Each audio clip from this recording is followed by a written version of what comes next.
तो स्टार्ट करते हैं इस लेक्चर में मेंस्ट्रुअल साइकिल। तो आखिर में मेंस्ट्रुअल साइकिल एक रिप्रोडक्टिव साइकिल है जो कि फीमेल प्राइमेट्स में होता है। ये 28 टू 29 डेज का साइकिल है, ठीक। वेरी करता है भाई, फीमेल टू फीमेल ये साइकिल वेरी करता है। किसी में 20 डेज का, किसी के अंदर 40 डेज का। तो female to female menstrual cycle क्या करता है भाई, ये वेरी करता है, ठीक है।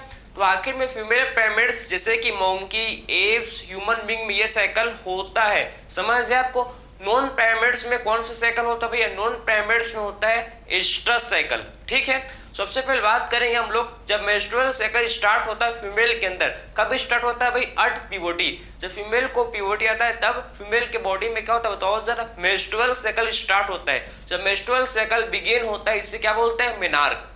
मेंस्ट्रुअल साइकिल जब बिगिन होता है तो इसे क्या बोलते हैं, इसे बोला जाता है मेनार्क। और जब मेंस्ट्रुअल साइकिल एंड होता है भाई at the age of 50 years तो इसे बोलते हैं क्या भाई, इसे बोला जाता है मेनोपॉज। ये बात को आपको समझ है तो आप देख सकते हो मेंस्ट्रुअल साइकिल बिगिन कब होता है, स्टार्ट होता है भाई एट प्यूबर्टी, समझे ना। तो आखिर में बोल सकते हैं मेंस्ट्रुअल साइकिल स्टार्ट होता है कब भाई, एट प्यूबर्टी, ठीक। ये आपको पता होना चाहिए कि स्टार्ट कब होता है भाई, मेंस्ट्रुअल साइकिल स्टार्ट होता है एट प्यूबर्टी। एट प्यूबर्टी क्या होता है बताओ जरा, मेंस्ट्रुअल साइकिल जो कि भाई स्टार्ट होता है, ठीक है, स्टार्ट होता है। समझ गए आपको। प्यूबर्टी मेंस्ट्रुअल साइकिल क्या होता है, फीमेल के बॉडी के अंदर स्टार्ट होता है मेंस्ट्रुअल साइकिल, ठीक है। और आखिर में जब फर्स्ट मेंस्ट्रुअल होता है भैया, जो फर्स्ट मेंस्ट्रुअल साइकिल स्टार्ट होता है इसे क्या बोलते हैं, फर्स्ट मेंस्ट्रुअल साइकिल को आखिर में क्या बोला जाता है भाई, मेनार्क, ठीक है। तो आखिर में जब फर्स्ट मेंस्ट्रुअल साइकिल को बोलते हैं क्या बताओ जब, इसे बोला जाता है भाई मेनार्क, ठीक है। तो इसे बोलते हैं भाई मेनार्क, इसे बोलते हैं, ठीक है, इसे बोला जाता है मेनार्क। और जो लास्ट मेंस्ट्रुअल साइकिल जो क्या होता है भैया बताओ, जो लास्ट मेंस्ट्रुअल साइकिल होता है भाई इसे क्या बोलते हैं, इसे बोला जाता है मेनोपॉज, ठीक है। तो लास्ट मेंस्ट्रुअल साइकिल को भैया क्या बोलते हैं, इसको हम लोग मेनोपॉज बोलते हैं, ठीक है।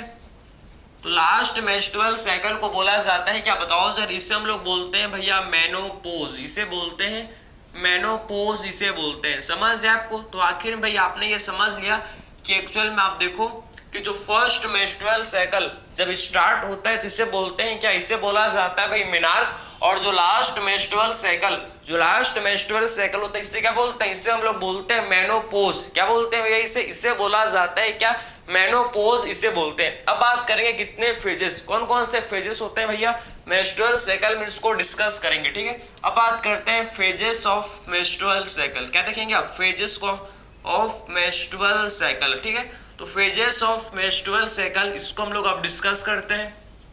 फेजेस ऑफ मेंस्ट्रुअल साइकिल को डिस्कस करेंगे जो कि काफी ज्यादा इंपॉर्टेंट है। कौन कौन से फेज मेंस्ट्रुअल साइकिल में होते हैं इसको आप देखना, ठीक है। तो कौन कौन से फेज होते हैं बताओ सर, इसमें टोटल 4 फेजेस हम लोग को मेंस्ट्रुअल साइकिल में देखने को मिलता है। कौन कौन से भाई, सबसे पहला जो फेज है इसे बोलते हैं क्या, इसको बोला जाता है भाई मेंस्ट्रुअल फेज। सबसे फर्स्ट फेज को बोलते हैं भाई मेंस्ट्रुअल फेज।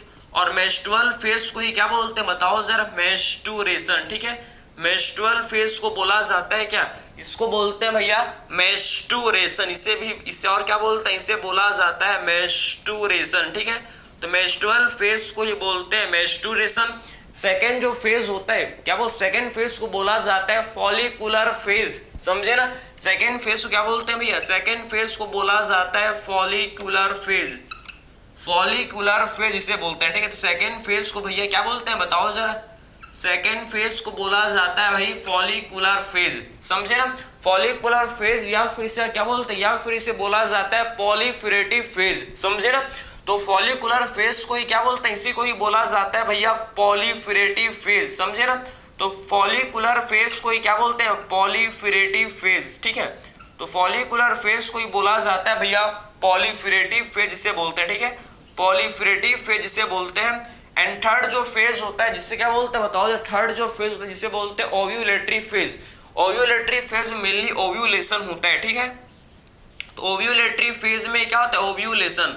जो थर्ड फेज इसे बोलते हैं क्या भाई, इसे बोला जाता है ओव्यूलेटरी फेज, इसे बोलते हैं ओव्यूलेटरी फेज। एंड जो लास्ट फेज होता है भाई, लास्ट जो फेज होता है इसे बोलते हैं क्या बताओ जरा, लुटियल फेज। लास्ट जो फेज होता है इसे बोलते हैं लुटियल फेज या फिर लुटियल फेज को क्या बोलते हैं भाई, लुटियल फेज को ही बोला जाता है क्या, बताओ जरा, सिक्रेटरी फेज, समझे ना। तो लुटियल फेज को ही बोलते हैं भैया सिक्रेटरी फेज, क्लियर है। लुटियल फेज को ही क्या बोलते हैं हम लोग, लुटियल फेज को ही बोलते हैं सिक्रेटरी फेज, समझ है आपको। लुटियल फेज को ही बोला जाता है भैया सिक्रेटरी फेज बोलते हैं। टोटल आपको समझिए हम लोग के फेजेस हैं किसके, ये फेजेस हैं भैया किसके, बताओ जरा, मेंस्ट्रुअल साइकिल के ये फेजेस हैं। कौन कौन से, मेंस्ट्रुअल फेज, मेंस्ट्रुअल फेज को बोलते हैं मेंस्ट्रुएशन, क्या बोलते हैं भैया, मेंस्ट्रुएशन बोला जाता है। ये बताओ जरा भाई, ये जो फेज होता है ये 1 से लेकर 5 डेज तक चलता है, ठीक है, 1 से लेकर 5 डेज तक होता है मेंस्ट्रुअल फेज।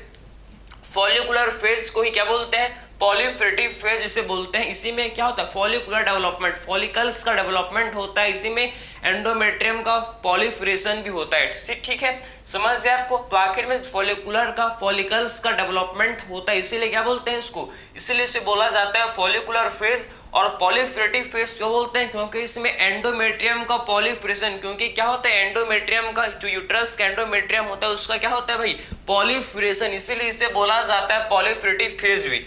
ओव्यूलेटरी फेज क्यों बोलते हैं, क्योंकि इसमें, इस फेज में क्या होता है, इस फेज में होता है ओव्यूलेशन, इस फेज में क्या होता है भैया, ओव्यूलेशन, इसीलिए इसे बोलते हैं क्या, ओव्यूलेटरी फेज। लुटियल फेज क्यों बोलते हैं, क्योंकि इसमें कॉर्पस लुटियम का फॉर्मेशन होता है, क्योंकि क्या होता है इसमें, कॉर्पस लुटियम का फॉर्मेशन होता है, इसीलिए इसे हम लोग क्या बोलते हैं, लुटियल फेज इसे बोलते हैं। और आखिर में लुटियल फेज को क्या बोला जाता है भैया, सिक्रेटरी फेज। लुटियल फेज को सिक्रेटरी फेज क्यों बोलते हैं, क्योंकि इसमें एंडोमेट्रियम क्या करता है भैया, एंडोमेट्रियम सिक्रीट करता है, एंडोमेट्रियम का सिक्रीशन होता है, समझे। इसमें एंडोमेट्रियम का, जो यूट्रस का एंडोमेट्रियम उसका क्या होता है, वो सिक्रेट, वो क्या होता है, वो सिक्रेटरी हो जाता है, वो सिक्रेटरी हो जाता है, इसीलिए इसे बोलते हैं क्या, सिक्रेटरी फेज भी इसे बोलते हैं। यहाँ तक आपको समझ आया भाई, इसमें किसी भी टाइप का आपको कोई डाउट बिल्कुल भी नहीं आया होगा, ठीक है भाई। तो मेंस्ट्रुअल फेज को, क्योंकि इसमें मेंस्ट्रुअल क्या होता है भाई, ब्लीडिंग होता है, इसमें मेंस्ट्रुअल फ्लो होता है, इसीलिए इसे बोलते हैं मेंस्ट्रुअल फेज, क्लियर है। तो आखिर में कौन कौन से हार्मोन रोल प्ले करते हैं, क्या होता है भैया, इसमें 2 टाइप का साइकिल, मेंस्ट्रुअल साइकिल भैया, हम लोग 2 टाइप के साइकिल को डिस्कस करेंगे, एक ओवेरियन साइकिल और एक बात करेंगे हम लोग भैया ओवेरियन और यूट्राइन साइकिल। 2 टाइप के साइकिल को देखेंगे कि यूट्रस में क्या हो रहा है भैया और ओवरी के अंदर क्या चल रहा है, ठीक, यूट्रस और ओवरी में क्या चल रहा है, दोनों को हम लोग डिस्कस करते हुए चलेंगे। यहाँ तक आपको समझ आए कितने फेज होते हैं, आपको क्लियर हो गया भाई, चलो भाई ये आपको समझ आ गया होगा, ठीक। अब बात करते हैं, सबसे पहले बात करेंगे भैया मेंस्ट्रुअल फेज को, जिसे बोलते हैं मेंस्ट्रुएशन, ठीक है। मेंस्ट्रुअल फेज को बोला जाता है क्या भाई, मेंस्ट्रुएशन बोलते हैं, ठीक है। तो सबसे पहले क्या होता है इसको आप ध्यान से समझना, क्योंकि ये काफी ज्यादा क्या है भाई, इंपॉर्टेंट है एग्जाम पॉइंट ऑफ व्यू से, ठीक है। देखो सबसे फर्स्ट जो हम लोग का फेज है भैया, जिसे बोलते हैं क्या, जिसे बोला जाता है मेंस्ट्रुअल फेज, ठीक है। सबसे फर्स्ट फेज को बोलते हैं मेंस्ट्रुअल फेज, मेंस्ट्रुअल फेज। तो आखिर में भैया मेंस्ट्रुअल फेज में होता है क्या, इसको आप देखना, ठीक है। मेंस्ट्रुअल फेज इसी को बोलते हैं मेंस्ट्रुएशन, ठीक है। तो मेंस्ट्रुअल फेज है, मेंस्ट्रुअल फेज, ठीक है। तो आखिर में मेंस्ट्रुअल फेज में आप देखो ये होता है भैया 1 से लेकर 5 डेज तक ये चलता है, ठीक है। 1 से लेकर ये 5 डेज तक का फेज होता है, 1 से लेकर 5 डेज तक का ये फेज होता है, ठीक है। और आखिर में इसमें क्या होता है, इसमें आप देखो भैया मेंस्ट्रुअल फेज में मेंस्ट्रुअल क्या, इसे मेंस्ट्रुअल फ्लो होगा भैया। मेंस्ट्रुअल फेज में क्या होगा, इसमें होता है मेंस्ट्रुअल फ्लो, ठीक है। तो मेंस्ट्रुअल फेज में क्या होगा बताओ, इसमें होगा मेंस्ट्रुअल फ्लो, इसमें क्या होगा भैया, मेंस्ट्रुअल फ्लो, इसमें होगा मेंस्ट्रुअल फ्लो, ठीक है। मेंस्ट्रुअल फ्लो में क्या होता है, इसमें भैया ब्लड होता है, इसमें बताओ, इसमें ब्लड होता है, ब्लड, इसमें टिश्यू होता है, एंडोमेट्रियम के जो टिश्यू होते हैं ये भी होते हैं, ठीक है। इसमें एंडोमेट्रियम के टिश्यू भी होते हैं, ब्लड होता है, टिश्यू होता है, आप बताओ और क्या होता है, इसमें म्यूकस भी होता है भैया, ठीक है। ब्लड होता है, टिश्यू, और क्या होता है इसमें मेंस्ट्रुअल फ्लो में ब्लड होता है, टिश्यू और इसमें होता है म्यूकस, और क्या होता है इसमें होता है भैया म्यूकस, समझे ना। तो आपको ये समझ आया कि एक्चुअली मेंस्ट्रुअल फ्लो में क्या फ्लो होता है, ब्लड, टिश्यू एंड म्यूकस। इसमें मेंस्ट्रुअल फ्लो में क्या होता है फ्लो, बताओ जरा। इसमें प्रेजेंट होते हैं भैया, ब्लड होते हैं, टिश्यू होते हैं, और क्या होता है इसमें म्यूकस भी प्रेजेंट होता है, म्यूकस भी इसमें क्या होता है, प्रेजेंट होता है, ठीक है। अब देखो भाई आखिर में आपको समझ आया कि मेंस्ट्रुअल फेज में मेंस्ट्रुअल फ्लो होता है। आखिर में मेंस्ट्रुअल फ्लो क्यों होता है, क्या रीजन है, क्या कारण है, ठीक है।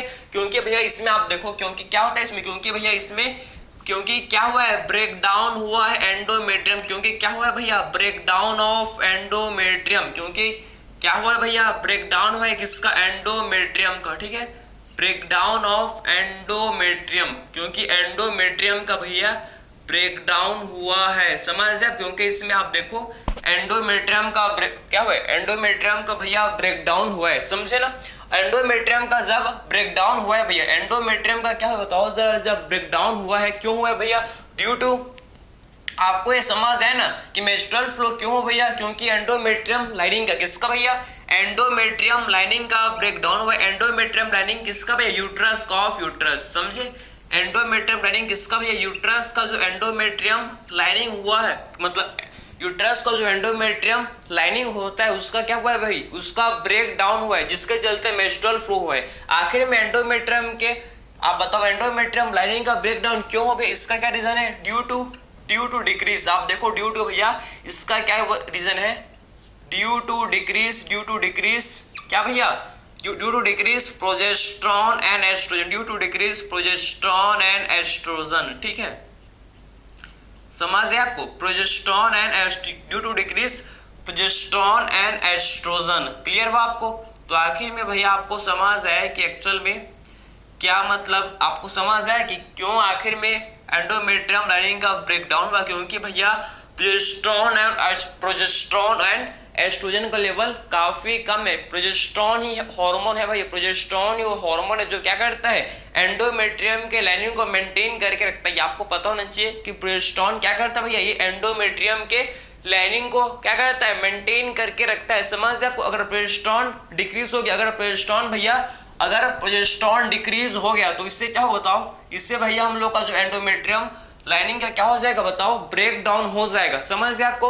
अगर प्रोजेस्टेरॉन भैया डिक्रीज हो जाएगा तो इससे क्या होगा, इससे भैया हम लोग का जो एंडोमेट्रियम का लाइनिंग इसका ब्रेक डाउन हो जाएगा, समझे, एंडोमेट्रियम लाइनिंग का क्या हो जाएगा बताओ, ब्रेक डाउन हो जाएगा, समझ आपको, ठीक है, ये चीज आपको समझ है भाई, ठीक। तो मेंस्ट्रुअल फेज में मेंस्ट्रुअल फेज में क्या होगा भैया, मेंस्ट्रुअल फ्लो होगा, इसमें मेंस्ट्रुअल फ्लो का ब्लड का टिश्यू म्यूकस सब निकलेंगे भैया, क्यों होगा, क्योंकि एंडोमेट्रियम लाइनिंग का क्या होगा, यूट्रस का जो एंडोमेट्रियम लाइनिंग था इसका ब्रेक डाउन हो गया है, समझे, क्यों हो गया भैया, क्योंकि प्रोजेस्टेरॉन और एस्ट्रोजन का लेवल कम हो गया, क्योंकि प्रोजेस्टेरॉन और एस्ट्रोजन का लेवल कम हो गया, ठीक है। ये हम लोग का था भैया मेंस्ट्रुअल फेज, यहाँ तक समझ है आपको। मेंस्ट्रुअल फेज में होता है क्या, ये आपने समझ लिया। अब बात करते हैं भाई क्या हम लोग सेकेंड फेज, जिससे बोला जाता है फॉलिकुलर फेज।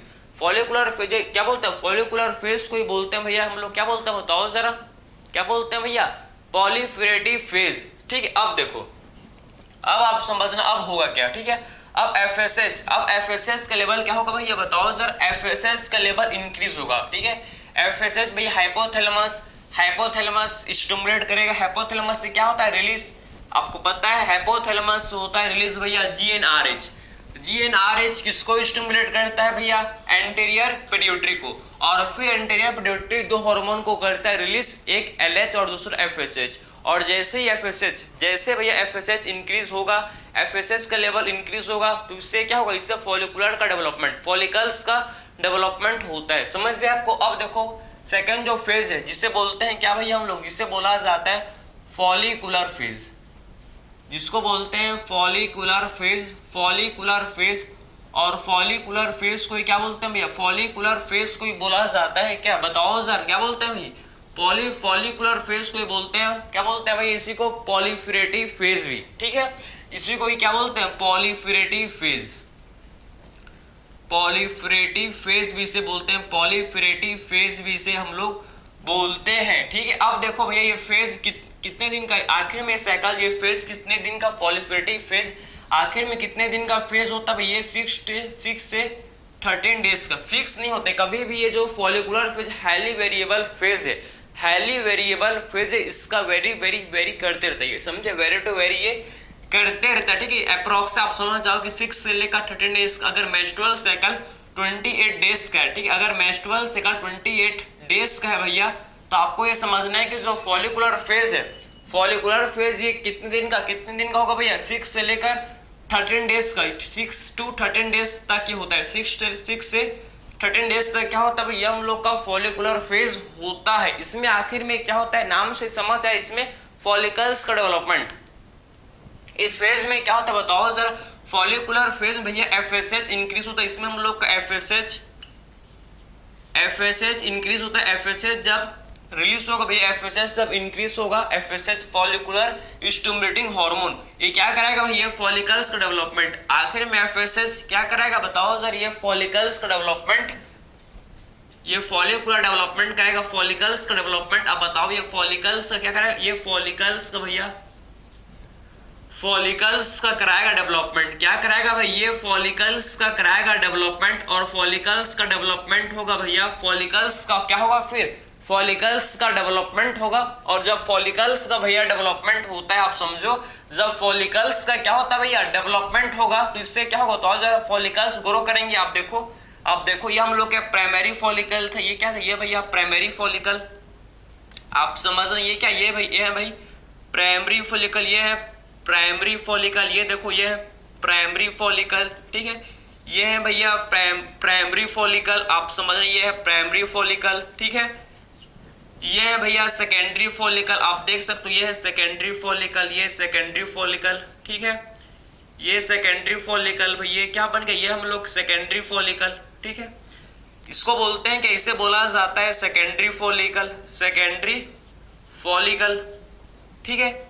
ये है भैया सेकेंडरी फॉलिकल। अब देखो ये सेकेंडरी फॉलिकल भाई, फिर इनका ग्रोथ होगा, डिवाइड करेंगे, ग्रोथ होगा, फिर हम लोग क्या फॉर्म हो जाएंगे, फिर हम लोग क्या बन जाएंगे भैया, फिर हम लोग क्या फॉर्म हो जाएंगे, क्या टर्सरी फॉलिकल, फिर हम लोग क्या फॉर्म हो जाएंगे जिसे बोलते हैं क्या टर्सरी फॉलिकल, ठीक है, फिर हम लोग के फॉर्म हो जाएंगे जिसे बोलते हैं क्या भाई टर्सरी फॉलिकल, ठीक, समझे ना, फिर हम लोग के फॉर्म हो जाएंगे जिसे बोला जाता है क्या भाई, जिससे हम लोग बोलते हैं टर्सरी फॉलिकल, ठीक है, जिसे बोला जाता है भैया टर्सरी फॉलिकल, इसे क्या बोलते हैं भैया, इसको बोलते हैं टर्सरी फॉलिकल, ठीक है, इसे बोला जाता है भाई टर्सरी फॉलिकल, इसे बोलते हैं टर्सरी फॉलिकल, ठीक है। और फिर से टर्सरी फॉलिकल ग्रोथ होगा भैया, ग्रोथ होगा, और इसका डेवलपमेंट होकर ग्रोथ होकर ये कन्वर्ट हो जाए किसमें, टर्सरी फॉलिकल भैया मैच्योर, ये मैच्योर ग्रेफियन फॉलिकल किसमें बताओ सर, ये मैच्योर ग्रेफियन फॉलिकल में क्या हो जाता है भैया, मैच्योर ग्रेफियन फॉलिकल में फाइनली ये कन्वर्ट हो जाएगा भाई, समझे ना।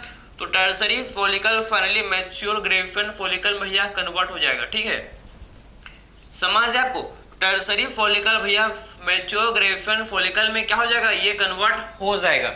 यहाँ तक आपको समझ आया भाई, किसी भी टाइप इसमें आपको डाउट नहीं होना चाहिए, हर एक चीज प्रॉपर भाई मैं क्लियर करते हुए चल रहा हूँ, ठीक है। ये देखो ये है भैया मैच्योर ग्रेफियन फॉलिकल, ये कौन सा फॉलिकल बताओ, ये मैच्योर ग्रेफियन फॉलिकल है, ठीक है, मैच्योर ग्रेफियन फॉलिकल है, ठीक है, ये मैच्योर ग्रेफियन फॉलिकल है, ठीक, बात समझे आप, ये चीज आपको समझ है भाई, ये मैच्योर ग्रेफियन फॉलिकल है, ठीक है, इसको बोलते हैं भैया मैच्योर ग्रेफियन फॉलिकल, ठीक, ये है भाई ग्रेफियन फॉलिकल, इसे बोलते हैं क्या हम लोग, इसे बोला जाता है भैया ग्रेफियन फॉलिकल, इसे बोलते हैं भैया ग्रेफियन फॉलिकल, ठीक है, ग्रेफियन फॉलिकल जो कि इसे बोला जाता है, ठीक।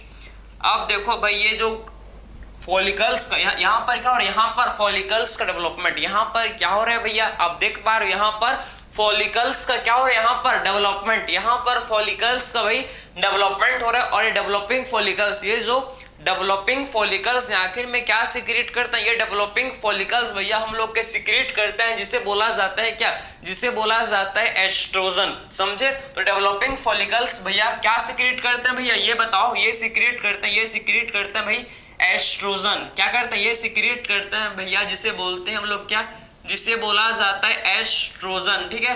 तो डेवलपिंग फॉलिकल्स आखिर में क्या सिक्रेट करते हैं, ये सिक्रेट करते हैं भैया एस्ट्रोजन, ये सिक्रेट करते हैं एस्ट्रोजन। और एस्ट्रोजन क्या करता है, फिर एस्ट्रोजन हम लोग का क्या कर, सबको पता है कि एस्ट्रोजन भैया क्या करता है, ये पॉलीफरेशन करता है भैया किसका, ये पॉलीफरेशन करता है एंडोमेट्रियम का, पॉलीफरेशन ऑफ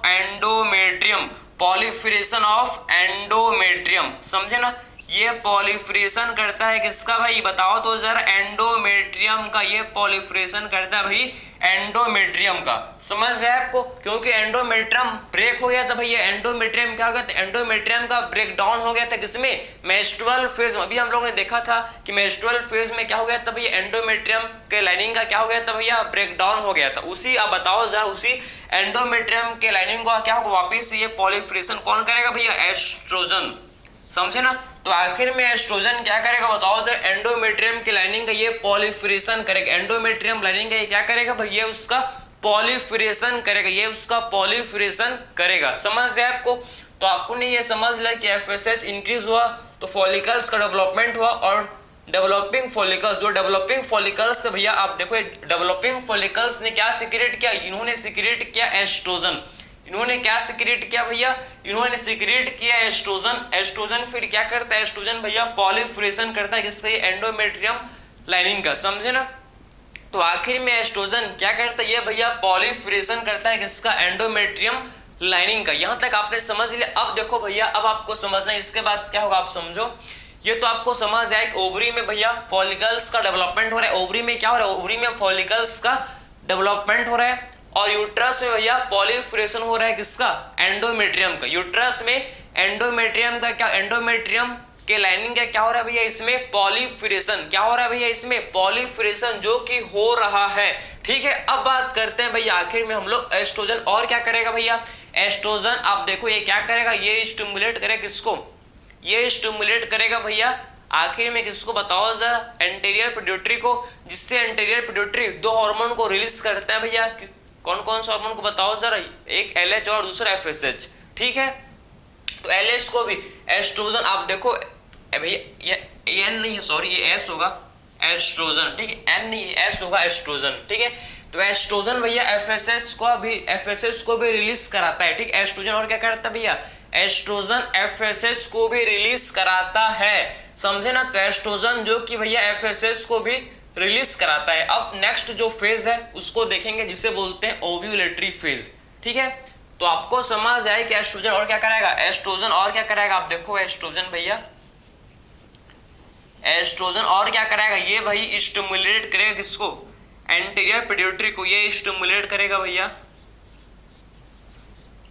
ठीक है, ये स्टिमुलेट करेगा किसको, हाइपोथैलेमस को। सबसे पहले स्टार्टिंग से आप देखो, ये स्टिमुलेट करेगा हाइपोथैलेमस को, हाइपोथैलेमस फिर रिलीज करेगा क्या भैया, हाइपोथैलेमस फिर रिलीज करेगा भैया, ये रिलीज करेगा क्या बताओ, ये रिलीज करेगा भैया, ये रिलीज करेगा जीएनआरएच, जीएनआरएच, और जीएनआरएच किसको स्टिमुलेट करेगा भैया, जीएनआरएच, ये रिलीज करेगा जीएनआरएच और ये स्टिमुलेट करेगा। फाइनली आप देखो इसको ऐसे लिखेंगे भाई कि हाइपोथैलेमस स्टिमुलेट होगा, ये रिलीज करेगा क्या भाई, ये रिलीज करेगा जीएनआरएच, रिलीज जीएनआरएच, ये रिलीज करेगा भैया जीएनआरएच, और फिर जीएनआरएच किसको स्टिमुलेट करेगा भैया, ये स्टिमुलेट करेगा किसको बताओ, ये जीएनआरएच किसको स्टिमुलेट करेगा भैया, एंटीरियर पिट्यूटरी को, एंटीरियर पिट्यूटरी को स्टिमुलेट करेगा। समझे ना, ये स्टिमुलेट करेगा भैया किसको, एंटीरियर पिट्यूटरी को, एंटीरियर पिट्यूटरी को भैया ये स्टिमुलेट करेगा। उसके बाद जो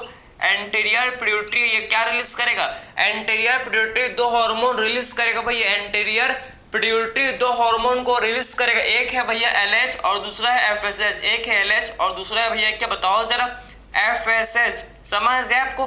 तो एंटीरियर पिट्यूटरी भैया आखिर में दो हार्मोन को रिलीज करेगा, LH and FSH, LH and FSH. समझे बात को। तो एंटीरियर पिट्यूटरी दो हार्मोन को रिलीज करेगा भाई, LH and FSH, LH and FSH. ठीक है। अब देखो भैया एलएच रिलीज हुआ, एस्ट्रोजन, जब एस्ट्रोजन रिलीज हुआ, एस्ट्रोजन जब सीक्रेट हुआ तो एलएच भी इंक्रीज होगा, एलएच अब क्या होगा भैया 14th डे को, अब 14th डे को भैया ओव्यूलेशन होगा, 14th डे को क्या होगा भैया, ओव्यूलेशन, 14th डे को क्या होगा भैया, ओव्यूलेशन। आप देखो कैसे होगा,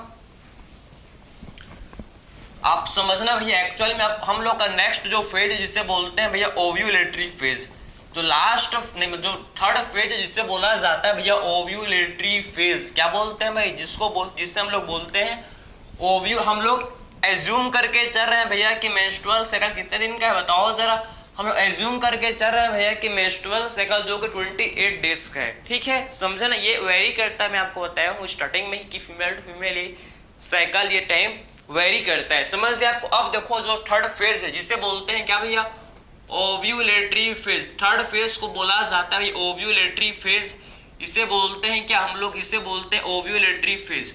ओव्यूलेटरी फेज में क्या होगा भैया, इसमें होगा ओव्यूलेशन, इसमें होगा क्या, ओव्यूलेशन, इसमें होता है भैया ओव्यूलेशन।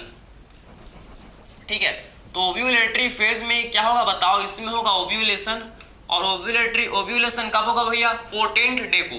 ओव्यूलेशन कब होगा, ये होगा भाई 14th डे को, समझे। तो 14th डे को क्या होगा ओव्यूलेशन, ठीक है।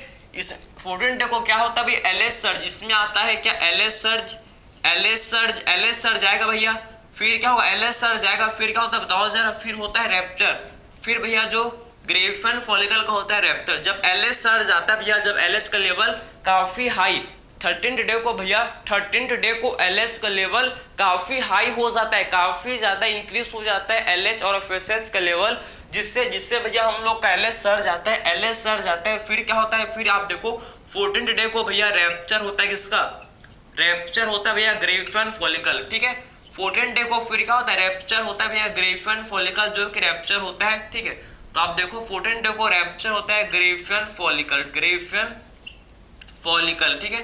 तो 14th डे को भैया रैप्चर होता है ग्रेफन फॉलिकल, जिससे फिर क्या रिलीज होता है, जिससे भैया हम लोग का फिर रिलीज होता है क्या सेकेंडरी oocyte, जिससे भैया हम लोग का रिलीज होता है रिलीज ऑफ सेकेंडरी oocyte भैया फिर रिलीज होता है, जिससे भैया सेकेंडरी oocyte जो कि होता है रिलीज, सेकेंडरी oocyte जिससे होता है रिलीज, ठीक है। और जब सेकेंडरी oocyte रिलीज हुआ तो इसे बोलते हैं क्या ओव्यूलेशन। जब सेकेंडरी oocyte भैया रिलीज होता है किससे ग्रेफन फॉलिकल से, मैच्योर ग्रेफन फॉलिकल से जब सेकेंडरी oocyte रिलीज होता है, इसी को बोलते हैं, इसी फेज को बोला जाता है क्या भैया ओव्यूलेशन। इसी फेज को हम लोग क्या बोलते हैं ओव्यूलेशन, इसे बोलते हैं। ओव्यूलेशन कब होता है भैया 14th डे को होता है, क्योंकि 13th डे में बताओ जरा, 13th डे में क्या होता है एलएच एंड एफएसएच का लेवल काफी पीक में होता है, क्योंकि 13th डे पर क्या होता है भैया एलएच एंड एफएसएच अपने पीक में होता है, इसीलिए बताओ जरा 14th डे को एलएच सर्ज होता है,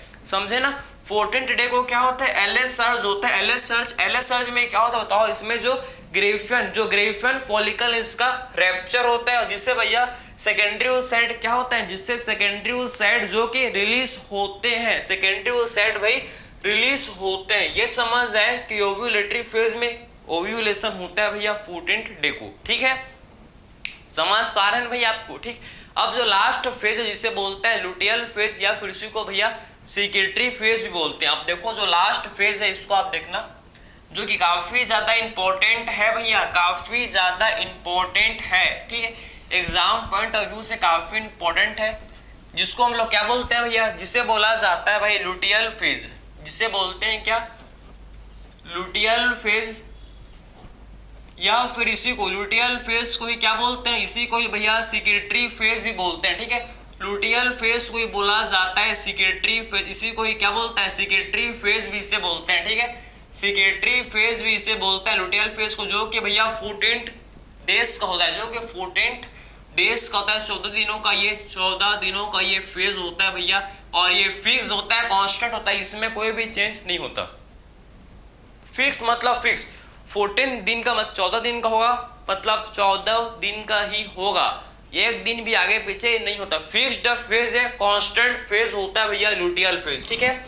लुटियल फेज क्यों बोलते हैं, क्योंकि मैंने आपको बताया था, क्योंकि इसमें कॉर्पस लुटियम का होता है फॉर्मेशन, क्योंकि इसमें क्या होता है भैया कॉर्पस लुटियम का होता है फॉर्मेशन, ठीक। आप देखो जो रिमेनिंग जो भैया अब देखो ग्रेफन फॉलिकल रैप्चर हुए थे, जिससे सेकेंडरी oocyte रिलीज हुआ था, लेकिन जो रिमेनिंग ग्रेफन फॉलिकल थे, आप देखो भैया ये रिमेनिंग ग्रेफन फॉलिकल जो थे भैया, रिमेनिंग ग्रेफन फॉलिकल जो थे, ठीक है। रिमेनिंग ग्रेफन फॉलिकल जो थे भैया, आखिर में आप देखो जब सेकेंडरी oocyte रिलीज हुआ था कि जो रिमेनिंग ग्रेफन फॉलिकल थे, जो रिमेनिंग क्या थे, जो रिमेनिंग ग्रेफन फॉलिकल थे भैया, रिमेनिंग ग्रेफन फॉलिकल थे, आखिर में क्या हो जाते हैं भैया, ये कन्वर्ट हो जाता है किसमें, कॉर्पस लुटियम में। रिमेनिंग ग्रेफन फॉलिकल भैया कन्वर्ट इनटू किसमें, ये कन्वर्ट हो जाता है किसमें बताओ जरा, कॉर्पस लुटियम में, समझे। तो रिमेनिंग ग्रेफन फॉलिकल किसमें कन्वर्ट हो जाता है भाई, ये कॉर्पस लुटियम में, समझे ना। ये कॉर्पस लुटियम में भाई कन्वर्ट हो जाते हैं। तो ये चीज आपको समझ आना चाहिए कि एक्चुअल भैया जो रिमेनिंग ग्रेफन फॉलिकल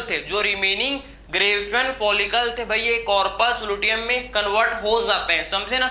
तो रिमेनिंग ग्रेविफन फॉलिकल आप देखो ये कन्वर्ट हो जाता है किसमें, ये कॉर्पस लुटियम में कन्वर्ट हो जाते हैं। समझ बात को।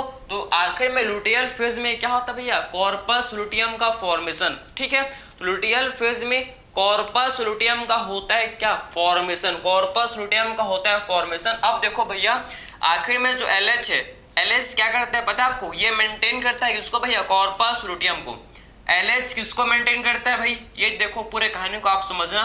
LH मेंटेन करता है किसको भैया, कॉर्पस लुटियम को। ठीक है, तो LH मेंटेन करता है किसको, कॉर्पस लुटियम को। ठीक है, कॉर्पस लुटियम को मेंटेन करता है। और कॉर्पस लुटियम फिर किसको, कॉर्पस लुटियम फिर क्या सिक्रेट करता है भैया, कॉर्पस लुटियम सिक्रेट करता है, आपको पता होना चाहिए, प्रोजेस्टेरोन। समझे ना।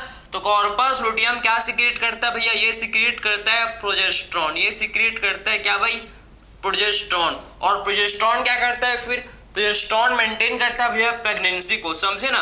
तो आखिर में जो प्रोजेस्टेरोन हार्मोन है ये क्या करता है भैया, प्रोजेस्टेरोन हार्मोन ये मेंटेन करता है प्रेगनेंसी को। समझे ना। तो आखिर में भाई ये मेंटेन करता है किसको, ये मेंटेन करता है भैया प्रेगनेंसी को। समझे ना।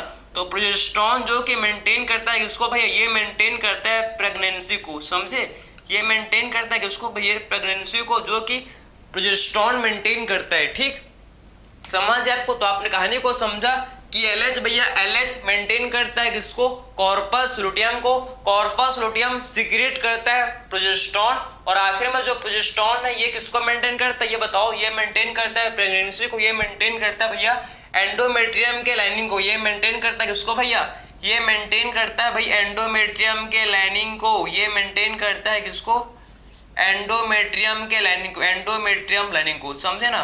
तो ये मेंटेन करता है भैया एंडोमेट्रियम के लाइनिंग को। एंडोमेट्रियम के लाइनिंग को भैया मेंटेन करता है प्रोजेस्टेरोन, प्रेगनेंसी को मेंटेन करता है। कैसे भैया, एंडोमेट्रियम के लाइनिंग को भैया मेंटेन करता है कौन, एंडोमेट्रियम के लाइनिंग को कौन मेंटेन करता है बताओ तो, प्रोजेस्टेरोन। तो आखिर में प्रोजेस्टेरोन जो कि एंडोमेट्रियम के लाइनिंग को भैया ये मेंटेन करके रखता है। समझे बात, यहां तक आपको समझ आया भाई। कहानी क्या चल रही है आपने समझा ना, कि एक्चुअल में LH मेंटेन कर रहे हैं कॉर्पस लुटियम को। कॉर्पस लुटियम भाई सिक्रेट कर रहे हैं क्या, प्रोजेस्टेरोन। और प्रोजेस्टेरोन भैया मेंटेन कर रहे हैं क्या, एंडोमेट्रियम लाइनिंग को, मतलब ये प्रेगनेंसी को मेंटेन कर रहे हैं। ठीक है, अब देखो भाई क्या होता है, अब देखो प्रोजेस्टेरोन जो क्या है, जो प्रोजेस्टेरोन है, हाई प्रोजेस्टेरोन, पता है आपको, हाई जो हाई प्रोजेस्टेरोन है ये नेगेटिव फीडबैक, जो हाई, जब प्रोजेस्टेरोन का ज्यादा सिक्रीशन होता है, जब प्रोजेस्टेरोन का भैया ज्यादा सिक्रीशन होता है तो आखिर में ये नेगेटिव फीडबैक, ठीक है, ये क्या करता है, ये नेगेटिव फीडबैक, ये नेगेटिव फीडबैक देता है किससे, ये नेगेटिव फीडबैक देता है भैया किसको बताओ जरा, ये नेगेटिव फीडबैक देता है भैया किसको, LH को, ठीक है, ये नेगेटिव फीडबैक किसको देता है भैया, LH को नेगेटिव फीडबैक देता है, जिससे ठीक है, जिससे क्या होता है, जिससे भैया हो जाता है स्टॉप सिक्रीशन ऑफ LH, जिससे भैया स्टॉप सिक्रीशन ऑफ LH, जिससे भैया LH का सिक्रीशन स्टॉप हो जाता है, जिससे भैया LH का सिक्रीशन क्या हो जाता है, LH का जो सिक्रीशन ये भाई स्टॉप हो जाता है, समझ जाए आपको। तो आखिर में जब देख सकते हो कि जब जो प्रोजेस्टेरोन है भैया, जो प्रोजेस्टेरोन है ये क्या करता है, प्रोजेस्टेरोन नेगेटिव फीडबैक देता है किसे, जब हाई प्रोजेस्टेरोन, जब हाई लेवल ऑफ प्रोजेस्टेरोन, जब प्रोजेस्टेरोन का भैया हाई लेवल, जब प्रोजेस्टेरोन का हाई लेवल होता है भैया, हाई लेवल ऑफ प्रोजेस्टेरोन, आप देख सकते हो हाई लेवल ऑफ प्रोजेस्टेरोन ये क्या करता है भैया, ये negative feedback, high level of progesterone आप देख सकते हो ये क्या करता है, ये भैया नेगेटिव फीडबैक देता है किससे, ये नेगेटिव फीडबैक देता है भैया LH को, और जिससे LH का जो सिक्रीशन है ये स्टॉप हो जाता है, जिससे भैया जो LH का सिक्रीशन है ये क्या हो जाता है भाई, स्टॉप हो जाता है। तो आपको ये चीज समझ है कि हाई लेवल ऑफ प्रोजेस्टेरोन ये नेगेटिव फीडबैक देता है किससे भैया, LH को, जिससे LH का सिक्रीशन स्टॉप हो जाएगा, और जब LH का सिक्रीशन स्टॉप हो जाएगा तो एंडोमेट जो कॉर्पस लुटियम में भाई ये मेंटेन नहीं हो पाएगा। भैया आप समझो ना, आप ध्यान से आप समझो, जब LH का सिक्रीशन स्टॉप हो जाएगा, LH नहीं है तो कॉर्पस लुटियम मेंटेन नहीं हो पाएगा, कॉर्पस लुटियम मेंटेन नहीं हो पाएगा। अगर कॉर्पस लुटियम मेंटेन नहीं हो पाएगा तो कॉर्पस लुटियम भैया LH मतलब प्रोजेस्टेरोन को सिक्रीट नहीं करेगा, और जब प्रोजेस्टेरोन सिक्रीट नहीं होगा तो एंडोमेट्रियम को लाइनिंग मेंटेन नहीं हो पाएगा, जिससे क्या होता है, जिससे बताओ जरा होता है भैया क्या, सेट ऑफ, जिससे एंडोमेट्रियम के लाइनिंग का क्या हो जाता है भैया, ब्रेकडाउन हो जाता है, एंडोमेट्रियम की लाइनिंग का भैया ब्रेकडाउन हो जाता है, ठीक है, समझे बात को, ठीक है। और इसमें जो कॉर्पस लुटियम है फिर क्या कर जाएगा, ये रिग्रेस, कॉर्पस लुटियम भैया क्या कर जाता है बताओ जरा, ये रिग्रेस होता है। फिर जब LH का सिक्रेशन स्टॉप हो जाता है तो इससे क्या होता है, इससे भैया कॉर्पस लुटियम रिग्रेस करता है। इससे फिर क्या होता है, इससे आप देखो, इससे भैया फिर जो कॉर्पस लुटियम ये रिग्रेस करते हैं। यहाँ पर मैं लिख दे रहा हूँ कि जब LH का सिक्रेशन स्टॉप होता है भैया तो क्या होगा, इससे भैया जो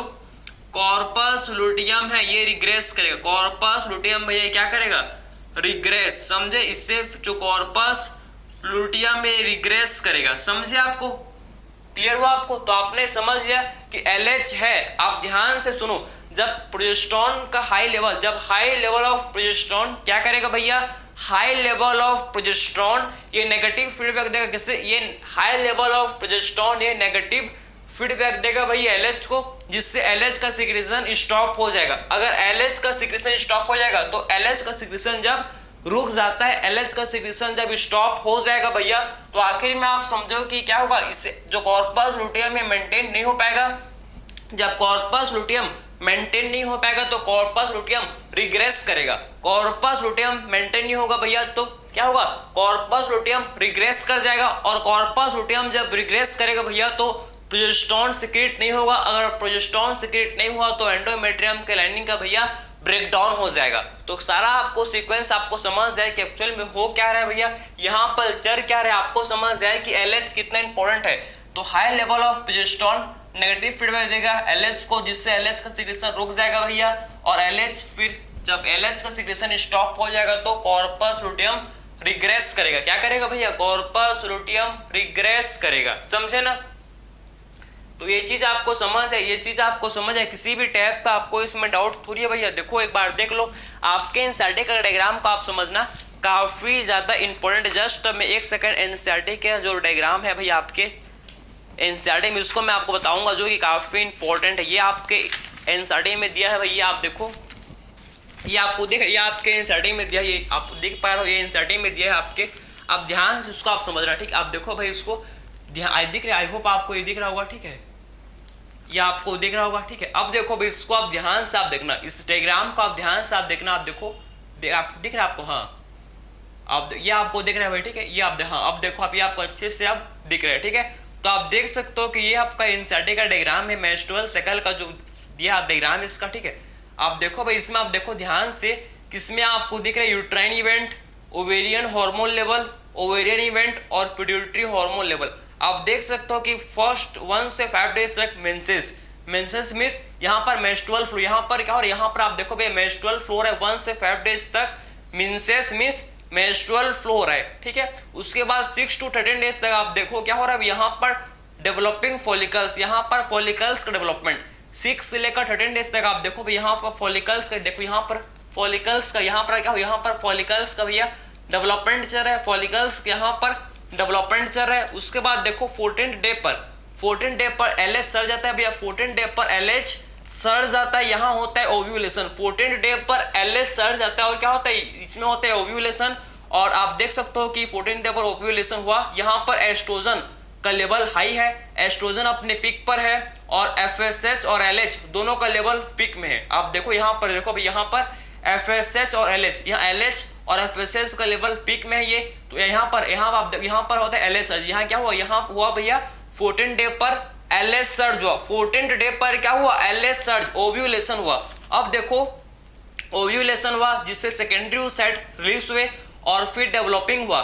फिर आप देखो भैया क्या किसका डेवलपिंग हुआ, कॉर्पस लुटियम डेवलप किया भैया, फिर कॉर्पस लुटियम डेवलप किया, फिर क्या होगा, फिर हाई लेवल। आप देखो यहाँ पर प्रोजेस्टेरोन का हाई लेवल, यहाँ पर क्या हुआ, यहाँ पर आप देख सकते हो, यहाँ पर प्रोजेस्टेरोन का हाई लेवल, ये हाई लेवल ऑफ प्रोजेस्टेरोन क्या करेगा, फिर ये भैया नेगेटिव फीडबैक देगा इसको, ये हाई, आप देखो ये negative high level of progesterone जो है ना, ये नेगेटिव फीडबैक देगा भैया LH को, जिससे LH का सिक्रेशन स्टॉप हो जाएगा। और फिर आप देखो यहाँ पर, फिर यहाँ पर आप देखो भाई यहाँ पर रिग्रेशन, यहाँ पर क्या हो जाएगा, यहाँ पर कॉर्पस लुटियम भैया रिग्रेस कर जाएगा, यहाँ पर आप देखो कॉर्पस लुटियम रिग्रेस कर जाएगा। तो ये भैया आपके एनसीईआरटी के है डायग्राम, आप देख सकते हो। इस लेक्चर के बाद आप देख सकते हो कौन कौन से इवेंट चल रहे हैं कैसे हो रहे हैं, आपको हर एक चीज प्रॉपर समझ आएगा। मैं अपना 100% दिया आपको समझाने के लिए।